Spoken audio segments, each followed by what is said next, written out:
त्रिदलं त्रिगुणाकारं त्रिनेत्रं च त्रियायुधं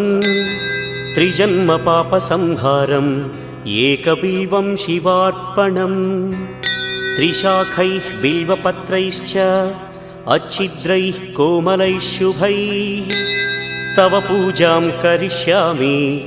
एकबिल्वं शिवार्पणम् कोटिकन्या महादानं तिलपर्वतकोटयः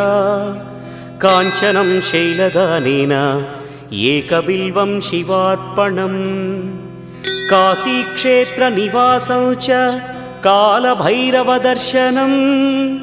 प्रयागे माधवं दृष्ट्वा एकबिल्वं शिवार्पणम् इन्दुवारे व्रतं स्थित्वा निराहारो महेश्वर